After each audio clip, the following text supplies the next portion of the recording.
La juventud acumulada de nuestros progenitores está a flor de piel. Te invitamos a reconocer y valorar su conocimiento. Sigan. Bienvenidos.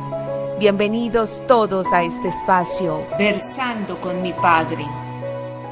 Muy buenas tardes a todos los que nos están viendo, nos están escuchando y que tengan una feliz Semana Santa.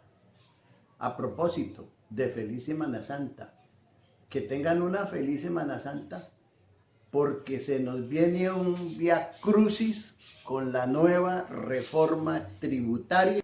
Ese va a ser el Vía Crucis de aquí en adelante, grave. Hoy vamos a hablar de la vacuna. Sinovac 0.5. Sí. Uy, qué bendición. Herida totalmente sellada.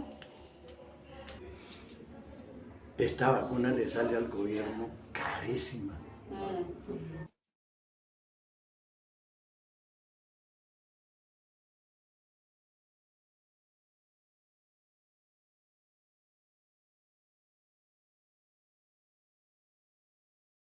Entonces, vamos a aplicar vacuna COVID-19 Sinovac. Eso, Próxima qué vacuna bien. dentro de 28 días. Por favor, no olvidar el carnet para que no la vaya a perder, ¿verdad? Hasta Correcto. presión. Sino de las vacunas con las cuales se está tratando de lograr un apaciguamiento contra el COVID-19. Porque según los entendidos, los médicos manifiestan que son de 3 a 6 meses después de inoculada la vacuna que se empieza a ver el resultado de ella. Total que no se confíen. Y a propósito, vacuna es la inoculación de una sustancia que pueden provenir de venenos o de virus que son inyectadas en el ser humano con el fin de prevenir precisamente las enfermedades, todo este tipo de enfermedades. Esto no es nuevo. Imagínese usted que en 1943, en pleno poder de Alemania, de Hitler, empezaron a inocular a todos los judíos, a más de 7 millones de judíos que murieron allá. Les estaban inyectando, los estaban vacunando con el fin de probar la vacuna de la malaria, la que produce el mosquito. Estaban en esos experimentos. De todas maneras, si esta vacuna, si este virus que hoy estamos viendo, lleva ya como 2, 3, 4, 5 millones de muertos, para esa época fueron 6 millones de judíos los que murieron. Entonces, entendemos que la vacuna puede ser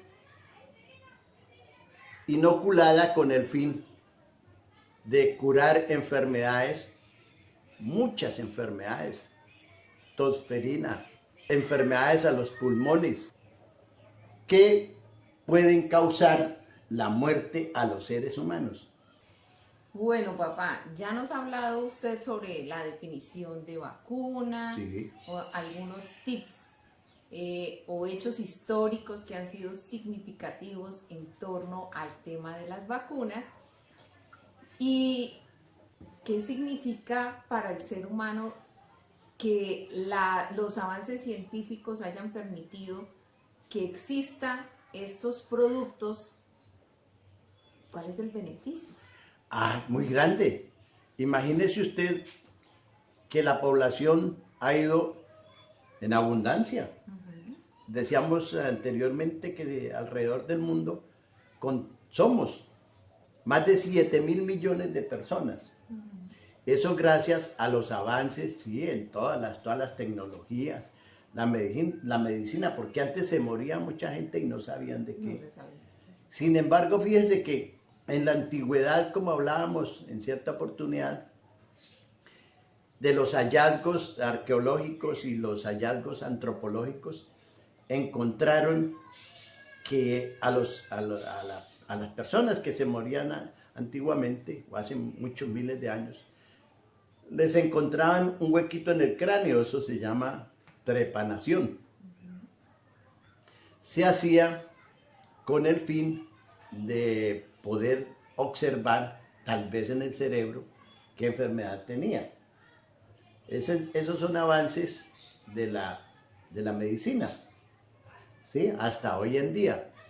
En nuestro país hay un señor, hay un doctor que yo respeto mucho, Manuel Elkin Patarroyo. Él lleva más de 15 años, imagine usted, más de 15 años en Colombia, tratando de experimentar y poner a prueba en el ser humano una vacuna con el fin de evitar muchas enfermedades, entre ellas la que produce un mosquito en el Amazonas y en todos estos territorios, que es muy grave. Es parecido al dengue. Entonces Manuel Elkin Patarroyo ha venido trabajando en esa vacuna para salvar a mucha gente que se está muriendo por la picada de ese zancudo. Y no solo el zancudo, hay otro elemento nocivo para la salud del ser humano que se llama pito. El pito o mal de Chagras. Ese cucarroncito, cuando pica al ser humano, le produce escoriaciones en la piel, llagas, le produce llagas que casi son incurables. Y él estaba luchando con ese fin, de hacer una vacuna para salvar a los seres humanos y llegar a los más pobres. Una vacuna que no cueste nada. Él quería que esa vacuna fuera regalada, pero parece ser que los gobiernos de turno no le participaron y él no pudo llevar adelante, seguir pues con el proceso. Aunque me imagino que todavía debe estar investigando, ¿no? A fin de producir esa vacuna para la malaria, para llevarla no solo en Colombia, al África, donde se producen muertes a diario por la picada de ese mosquito. Bueno, papá, según lo que usted nos ha comentado hasta ahora, la aparición de estas vacunas en el ser humano, que tiene una connotación de investigación, podemos inferir que son también los animales quienes transmiten, ¿no? Muchas de estas enfermedades. Cuando usted hablaba de los venenos, ¿se refiere usted como a cuando lo pica una culebra y entonces correcto. le aplican una vacuna, pero esa vacuna contiene ciertos venenos, pero mire, hija, los científicos tienen que atenuar los venenos. O sea, no es que le apliquen a uno el veneno como tal, ¿no? No, tienen que ser atenuados, y ese atenuado puede ser, es decir, disminuido el porcentaje que se le va a colocar a esas vacunas, y además de eso, con la luz ultravioleta y la desecación de esos venenos, pues se logra una efectividad en los seres humanos. El calor también es otro factor que puede que en las vacunas baje un poco, atenúe, digamos, estos venenos o estos virus. Tiene como unos tips ahí. Sí, es que mire, escuchaba yo ayer que Rusia está sacando una vacuna, o ya ahorita en abril empieza a funcionar y a venderse una vacuna para los animales, ya que usted hablaba de ciertos animales que transmiten ciertas, se llama Carnavicop. sea que eso tiene que ver con esas noticias que hemos visto de algunos animales que están en zoológicos y que les han identificado síntomas de COVID, que los han diagnosticado también con el COVID. Entonces, según lo que usted dice, ya hay un avance que... Sí, Carnavicovid se llama la vacuna y sale ahora en abril y va a ser inoculada a animales que tienen en los zoológicos y que posiblemente pueden estar o pueden contagiarse. Y ellos a la vez pues van a contagiar a los humanos. Mire, los virus no tienen color político y no distinguen de clases sociales. Y el COVID ha sido uno de los ejemplos más modernos o para este siglo poderlo comprender, ¿no? Claro, hija. Digamos, una serie de reseñas donde existió una gran pandemia que tuvo la humanidad. Aquí a Suramérica y a Norteamérica, pues de pronto, pero no muy extendido. Más que todo fue en Europa, que era porque las mercancías como las transportaban de la China, de Japón y de todos esos países hacia Europa. Recuerde usted que en ellos llevaban mucha cosa comestible y en eso se embarcaban también las ratas, pero unas ratas de 2-3 kilos. Y eso causó lo que hemos dicho anteriormente, lo que se llamó la peste bubónica, que atacaba, la pulga picaba al ser humano y le producía la peste en los pulmones. Y en esa época pues se sabía muy poco o poco conocimiento se tenía de cómo llevar a inventar o tener en los laboratorios una vacuna que combatiera este tipo de enfermedades. Y también hablábamos una vez que en el medioevo, por allá en Italia, en Francia, pues las personas no habían sistema de alcantarillado y mucho menos de agua ¿sí? Como la recibimos hoy en día, agua potable, sino que la conseguían y la llevaban a la casa y los desechos los botaban en las calles.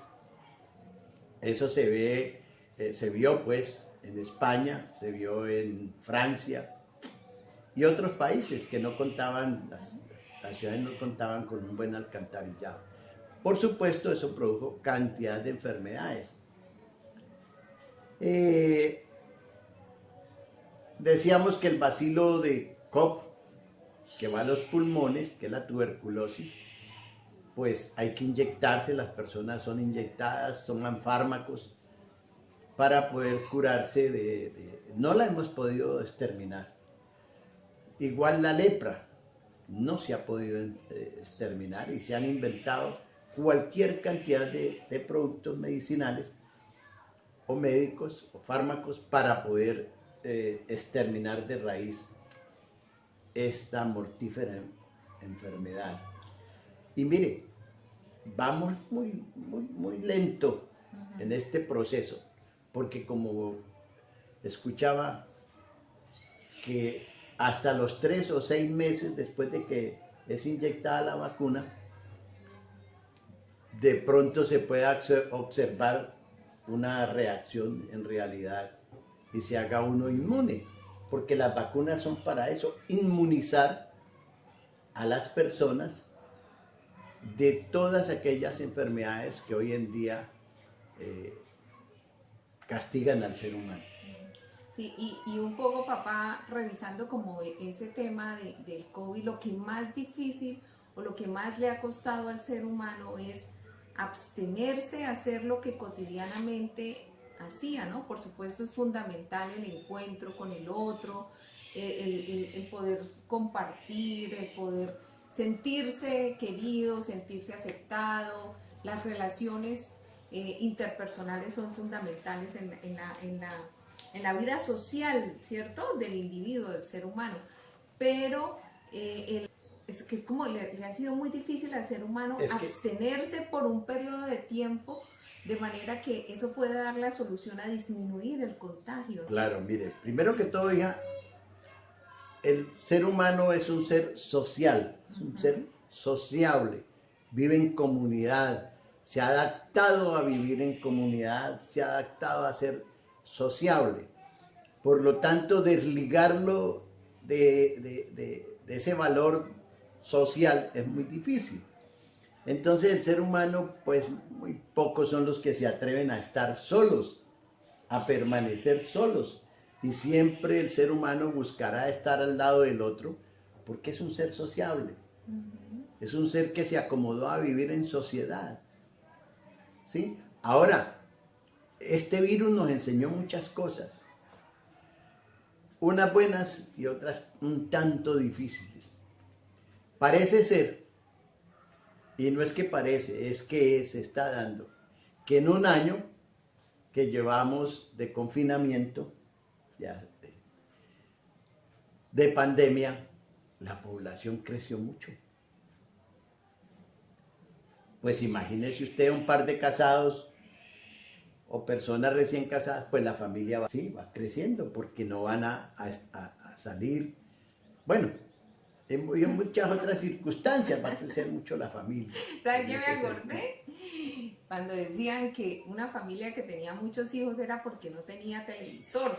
Ajá, Entonces usted refiere como la pandemia también de que estamos esta creciendo. reunió a todos, estamos creciendo. Bueno, papá, y ahora que hablamos un poco de ese tema de la familia, cuando estábamos conversando un poco cuál iba a ser el tema de conversación, usted me contó algo que me pareció muy interesante, que cuando niño, Ah, en esa época, por supuesto, las vacunas no era como hoy en día, que le tenían a los niños o sí, les tenían unas fechas especiales, los primeros 3 años de vida eran fundamentales para la vacunación, pero usted me estaba contando que usted ya estaba grandecito cuando...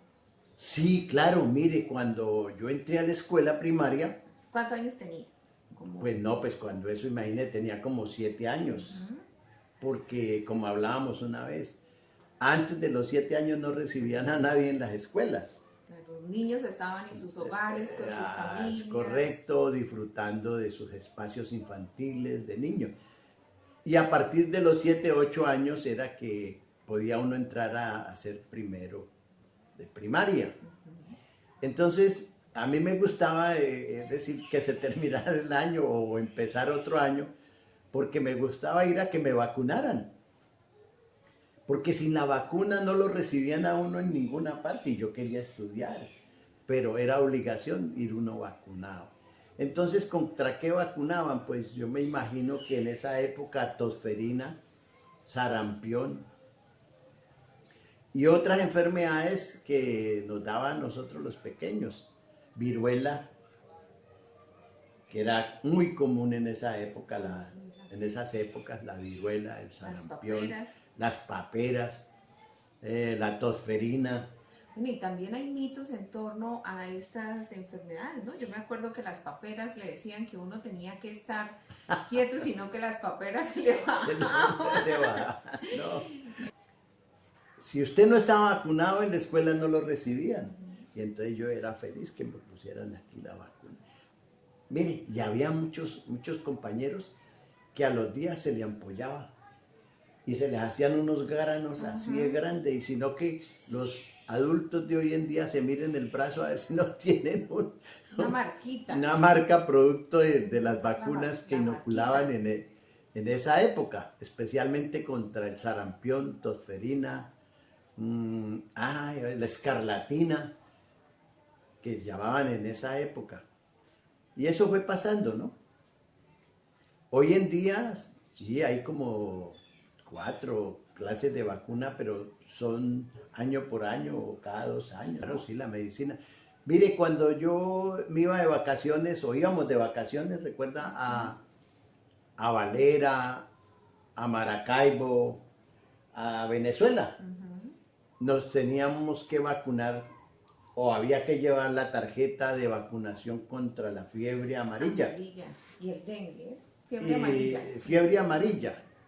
Y sí, eso no dolía nada, ni aquí cobraban nada, pero allá exigían que uno fuera vacunado. Al salir de cualquier país yo creo que exigen que uno vaya vacunado contra la fiebre amarilla. Ahora la exigencia será Claro, ahora la exigencia en todos los Para uno aeropuertos viajar. es que las personas vayan, ya estén vacunados, aunque todavía aquí estamos rezagados, están en una población de 60, 70, 80, 90 años.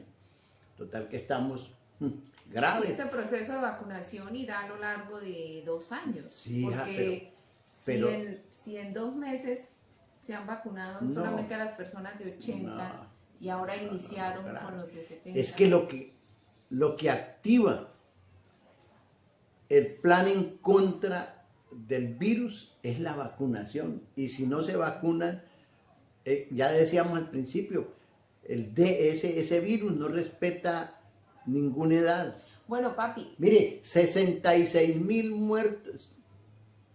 ¿Sí? 66.000 muertos lleva Colombia. Entre esos no sé, sí, 64.000 lleva Colombia. Mal contado. Y entre esos no cuentan cuántos niños han muerto. En el mundo han muerto más de 70.000 niños. Entonces, a cuidarnos. Pa'lante. Tenemos mucho que hablar. Y muchas gracias, muy amables por escucharnos. Hoy nos despedimos en esta tarde en la frontera entre Colombia y Venezuela. Seguimos viviendo. Muchas gracias.